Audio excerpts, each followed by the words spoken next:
बिस्मिल्लाहिर्रहमानिर्रहीम। अस्सलामु अलैकुम वरहमतुल्लाहि वबरकातुहू।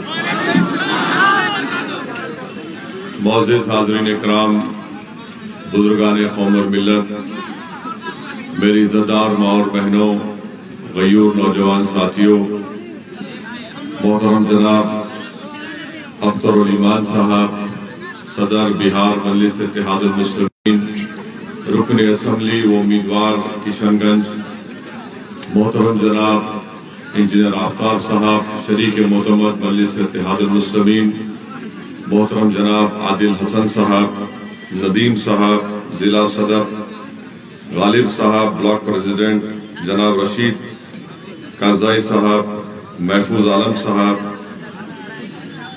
जनाब बाबुल साहब, एडवोकेट जुनैद साहब, नूर आलम साहब, जनाब शाकिर साहब, सिराजुल हक साहब, जलाल साहब, मौलाना आदिल साहब, खैसर साहब, मोहम्मद शाहिद साहब, अजीज दोस्तों और बुजुर्गों, कल शाम में 6 बजे ये इंतखाबी मुहिम का अख्ताम होगा और 26 तारीख को आप तमाम को निकलकर अपने वोट का इस्तेमाल करना पड़ेगा। 26 हक़ राय दही का दिन है, मतदान का दिन है। हम आपके सामने इसलिए आए हैं कि आपसे गुजारिश करें कि इस पार्लियामेंट के चुनाव में 26 तारीख को आपको अपनी एक तारीख बनाना है। और याद रखिए, ये आपके लिए, हम सब के लिए एक बड़ा तारीखी दिन होगा। और तारीखी दिन इसलिए है कि ये इलेक्शन सीमांचल और किशनगंज के लिए उसकी अजमत का इलेक्शन है और आप मजलिस के हक में अपने वोट का इस्तेमाल करेंगे, जो मुझे यकीन है इंशाअल्लाह ताला इस बार इस्तेमाल करेंगे तो यकीनन सीमांचल की अजमत में इजाफा होगा। पिछले बार 2019 में आपने जो फैसला लिया हम उसकी इज्जत करते हैं, मगर ये बात आपको बताना बेहद जरूरी है कि मुल्क के हालात कैसे हैं। मुल्क में फिरका परस्ती तमाम हर तरफ फैला दी जा चुकी है। मुल्क में मुस्लिम अक़लियत के ताल्लुक से एक नफरत का माहौल पैदा कर दिया गया और इसका हालिया जिक्र अगर मैं कहूँ तो आपके सामने करूँ तो 2 दिन पहले हमारे मुल्क के वज़ीर आज़म प्रधानमंत्री ने अपने भाषण में क्या क्या बकवास बातें उन्होंने नहीं कही। उन्होंने ये कह दिया कि भारत का मुसलमान घुसपैठी है और मुसलमान ज्यादा बच्चे पैदा करते हैं, और ये तक कह दिया कि हिंदू बहनों के गले से मंगलसूत्र उतारकर हमको दे दिया जाएगा।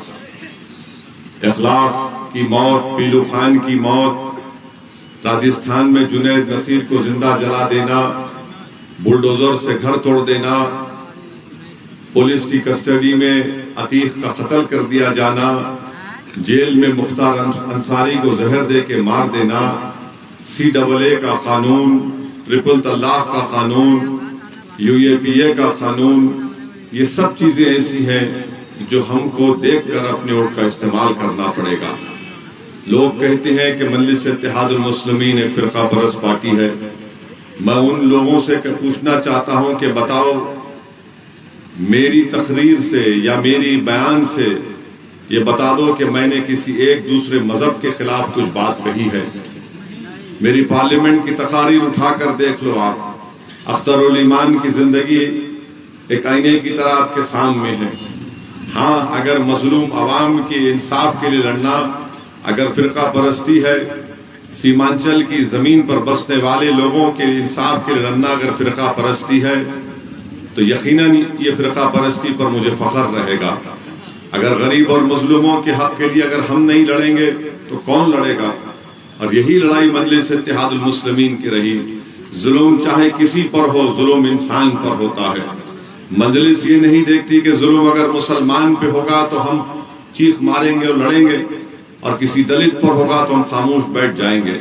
ये मजलिस इत्तेहादुल मुस्लिमीन की पॉलिसी नहीं रही है। जब हम सीमांचल के इंसाफ की बात करते हैं तो सीमांचल की इस सरजमीन पर बसने वाले मुसलमान भी हैं, दलित भी हैं, हमारे हिंदू भाई भी हैं, आदिवासी भी हैं। तो मजलिस पर इल्जाम लगाना कि फिरका परस्त है, गलत है।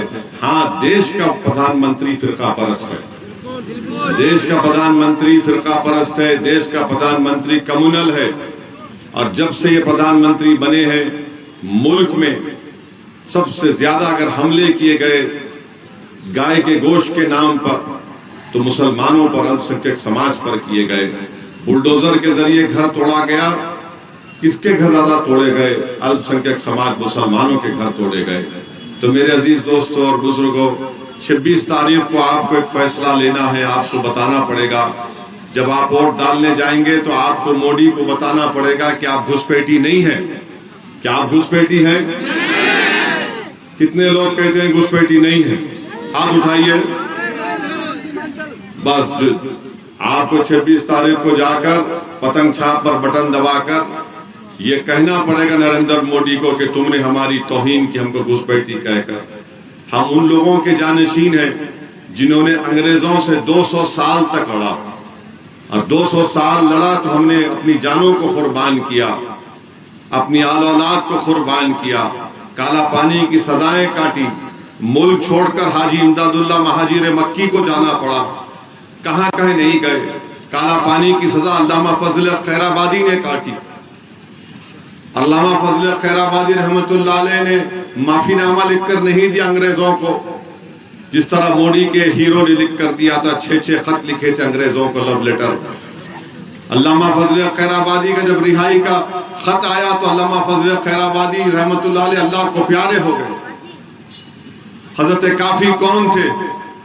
मुरादाबाद का एक बहुत बड़ा मुफ्ती था, और उनको अंग्रेज इस तरह से तकलीफ देते थे कि उनके जिस्म पर इस्तरी चलाते थे। जब उनको फांसी की सजा दी जा रही थी तो हजरत काफी जब फांसी के फंदे की तरफ जा रहे थे तो उनकी जबान पर नाते रसूल सल्लल्लाहु अलैहि वसल्लम था। इन लोगों को ही नहीं, ये लोग जानते हैं मगर ये हमको बताते हैं हम घुसपैठी हैं।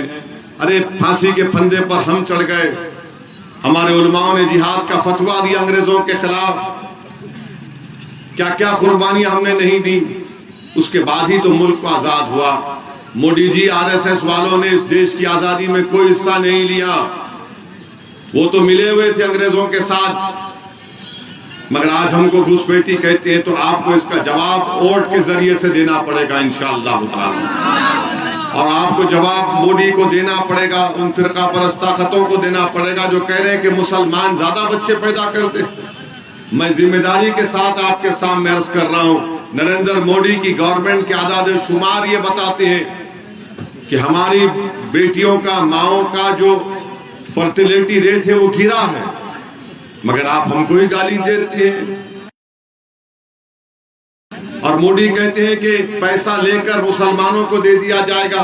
इस मुल्क में सबसे कम महाना पैसे अगर गांव में, देही इलाकों में अगर कोई खर्चता है महाना, वो मुसलमान है। 1100 रुपये महाना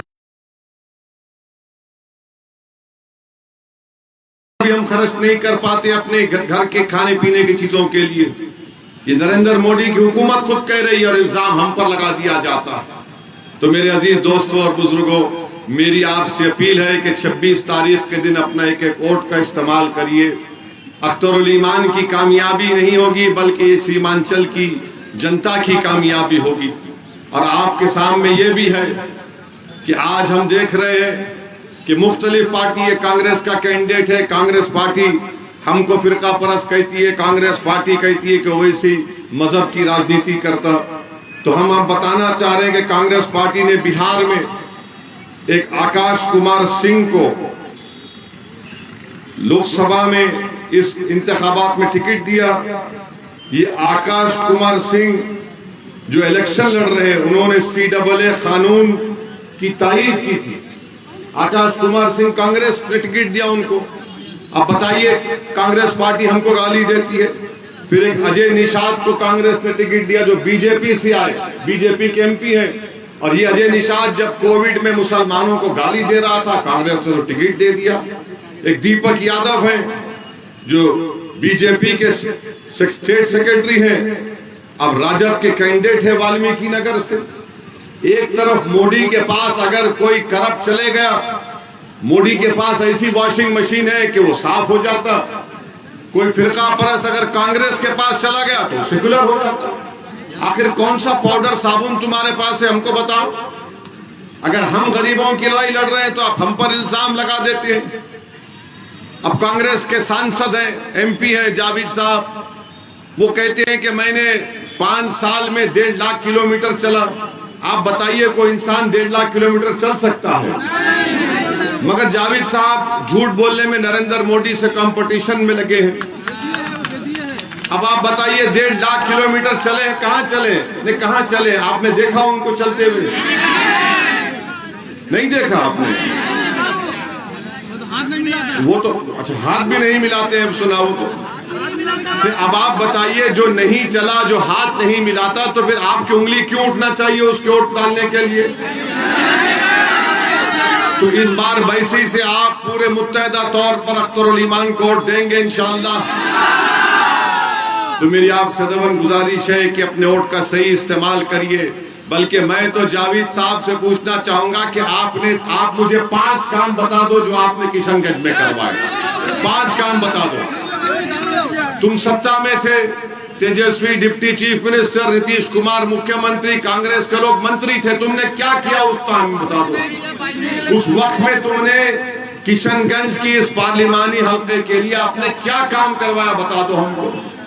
कुछ नहीं करवाया और गाली हमको देते हैं, गाली अख्तरुल ईमान को देते हैं। तो कांग्रेस के पास दिखाने को कुछ भी नहीं है। अब तीसरी तरफ कैंडिडेट है जेडीयू का मास्टर मुजाहिद। याद रखिए, मास्टर मुजाहिद का मास्टर नरेंद्र मोदी है। मास्टर मुजाहिद का मास्टर नरेंद्र मोदी है। मास्टर मुजाहिद का उस्ताद नरेंद्र मोदी है। मास्टर मुजाहिद का शेख नरेंद्र मोदी है। वो नरेंद्र मोदी के हाथ पे बैत कर लिया आजकल। अरे कितने हाथ पर बैत करेंगे? कभी इसको पकड़े, कभी उसको पकड़े, कभी इसको पकड़े। अरे भाई, जो कल तक मंजलिस को बी टीम बोलता था, आज बोल रहा है मोदी अच्छा आदमी है। अब बताओ, मास्टर मुजाहिद मोदी ने जो घुसपैठी कहा सीमांचल के अवाम को, तुम मानते हैं नहीं मानते? अगर नहीं मानते तो अगर मर्द मुजाहिद हो तो बोलो मास्टर अपनी जबान से, मगर नहीं बोलेंगे। अच्छा, अगर मास्टर मुजाहिद खुदा ना खास्ता जीत कर दिल्ली जाएगा और यूनिफॉर्म सिविल कोड का बिल लाया जाएगा जिसमें शरीयत में मदाखलत की जाएगी, तो क्या मास्टर मुजाहिद वोट देगा नहीं देगा? बताइए आप। तो मोदी की ताईद में वोट देगा मास्टर मुजाहिद। तो मेरी आप सदवन गुजारिश है कि 26 तारीख के दिन अपने के वोट का सही इस्तेमाल करिए। आपको किशनगंज की आवाम को एक ऐसे उम्मीदवार की जरूरत है जो पार्लियामेंट में जाकर सीमांचल और किशनगंज के इंसाफ की बात कर सके। और हम आपसे वादा कर रहे हैं कि इंशाअल्लाह ताला अल्लाह सुब्हानहू व तआला नबी करीम सल्लल्लाहु अलैहि वसल्लम के सदक़े तुफैल में आपकी दुआओं से, वोट से अख्तरुल ईमान को कामयाबी मिलेगी। तो पार्लियामेंट में अख्तरुल ईमान हमारे बाजू बैठेंगे और आप देखेंगे कि हम लोग, मैं इम्तियाज जलील अख्तरुल ईमान, इंशाअल्लाह ताला ये 3 शेर आपके पार्लियामेंट में बैठेंगे और आपके लिए लड़ते रहेंगे इंशाअल्लाह ताला। तो आपको सिर्फ थाली मारना नहीं है, 26 तारीख को जाकर वोट भी डालना है। हमारा हाल ऐसा है, जिंदाबाद बोल दिया, 26 तारीख आया तो अभी जाते हैं, सुबह में जाएंगे, दोपहर में जाएंगे। सुबह उठिए, सीधा अपने अफराद खानदान को लेकर जाइए। अब मोदी तो बोल दिया हमारे बच्चे बहुत है, तो बच्चों को भी लेके जाओ। मोदी बोले ना बच्चे बहुत है, तो पूरे बच्चों को लेकर जाओ और जाकर एक फोटो लेके डालना, असद साहब मेरे इतने बच्चों के साथ मैंने फोटो ली और अख्तरुल ईमान को वोट डाला। करेंगे ना आप लोग? डरेंगे तो नहीं डरेंगे ना। बस डरने की जरूरत ही नहीं है जब अख्तरुल ईमान कामयाब होगा। अब ये जावेद साहब का तो चलता है, अब कांग्रेस, अच्छा कि इनका क्या है सेकुलरिज्म पर कमिटमेंट बताइए। जो कोविड में मुसलमानों को जिम्मेदार करार दिया कोविड फैलाने का, वो कांग्रेस का टिकट दे दिया बीजेपी से आकर। अब बताइए, हमको गाली देते हैं, कहां पर आप कहां पर है बताइए। राजस्थान में इनकी सरकार थी कांग्रेस की, जब जुनैद और नसीर को घाटनिका में जिंदा जला दिया गया, जब उनकी जली हुई लाशें मिली तो उनके घर को सबसे पहले पहुंचने वाला हैदराबाद से, उसका नाम असदुद्दीन ओवैसी था। कांग्रेस का मुख्यमंत्री नहीं गए, अशोक गहलोत मुख्यमंत्री थे, वो 15 दिन के बाद जुनैद और नसीर के घर को गए। हम जाकर जुनैद नसीर से मिले, मजलिस इत्तेहादुल मुस्लिमीन से जो हम अपने हमारे ट्रस्ट से दे सकते थे हमने उनके अफराद खानदान को भी दिया। आपको हम बता रहे हैं CAA का कानून आया तो मजलिस इत्तेहादुल मुस्लिमीन ने उस कानून की कापियों को फाड़ दिया, पार्लियामेंट में कहा काला कानून है, उसको कबूल नहीं करते। ट्रिपल तलाक का कानून 3 मरतबा आया तो मौलाना असरार लोग कासमी को कांग्रेस ने बोलने नहीं दिया, 2 मरतबा जावेद नहीं बोल सके ट्रिपल तलाक के ऊपर। ये अलग बात है कि उनको ट्रिपल तलाक का शायद मालूम भी नहीं होगा मालूम। UAPA का कानून आया, नहीं मालूम। पार्लियामेंट का फरवरी में सेशन हुआ, आखिरी पार्लियामेंट का सेशन हुआ। नरेंद्र मोदी ने होशियारी की और कहा कि 22 जनवरी के ऊपर एक बहस की जाएगी। हमने कहा होगी तो हम भी हिस्सा लेंगे। इम्तियाज जलील ने मुझसे कहा असद भाई इसमें क्या बोलेंगे? बोला आप बैठिए, हम क्या बोलते हैं सुनो आप। हमने शुरुआत की कि 22 जनवरी इसलिए हुआ क्योंकि कांग्रेस ने, जब GB पंत उत्तर प्रदेश के मुख्यमंत्री थे, उन्होंने बाबरी मस्जिद को नहीं बनाया। 22 जनवरी इसलिए हुआ कि जब कांग्रेस का वजीर आजम था, बगैर मुसलमानों को सुने बाबरी मस्जिद के लॉस को खोल दिया गया, ताले को खोल दिया गया। 22 जनवरी इसलिए हुआ क्योंकि 6 दिसंबर को बीजेपी, संघ परिवार, विश्व हिंदू परिषद, बजरंग दल ने सुप्रीम कोर्ट को जाकर कहा था कि मस्जिद को हाथ नहीं लगाएंगे, मस्जिद को शहीद कर दिया।